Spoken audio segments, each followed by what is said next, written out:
Thank you, Mr. Chairman. And Chairman Powell, nice to have you back, and thank you for your accessibility and the conversations you have with all of us in both parties on this committee.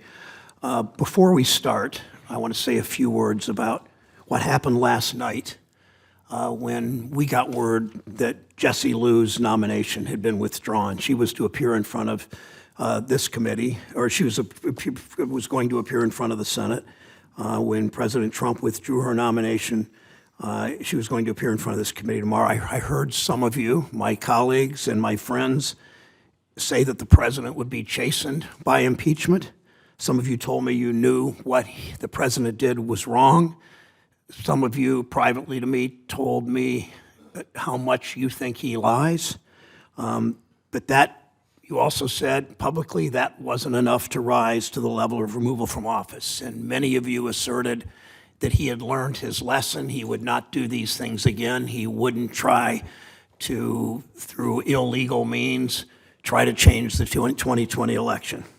It's pretty clear the President of the United States did learn a lesson. The lesson he can do whatever he wants. He can abuse his office. He'll never, ever be held accountable by this Senate. That was the lesson.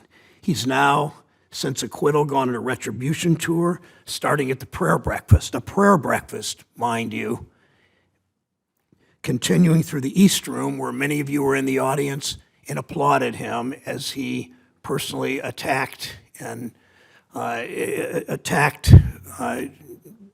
people who have served this country. He removed Colonel Vindman, a patriot and Purple Heart recipient who spent his life serving our country. He mocked his accent, his accent from his Ukrainian accent. He removed Ambassador Sondland, a Trump appointee, after he testified to the quid pro quo.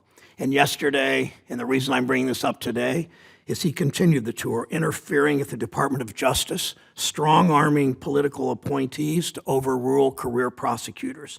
Those attorneys withdrew in protest. Those professionals, I have no idea their political party, they're professionals, withdrew in protest from the case, and at least in one case resigned entirely from the department. We cannot give him a permanent license to turn the presidency and the executive branch into his own personal vengeance operation. You all know it's happening. Even the senator that just walked out knows that it's happening. I'm afraid that's what we're seeing, a personal vengeance operation. No one should be above the law. If we say nothing, and I include everybody in this committee, I include myself, if we say nothing, it will get worse. His behavior will get worse. The Retribution tour will continue. We all know that.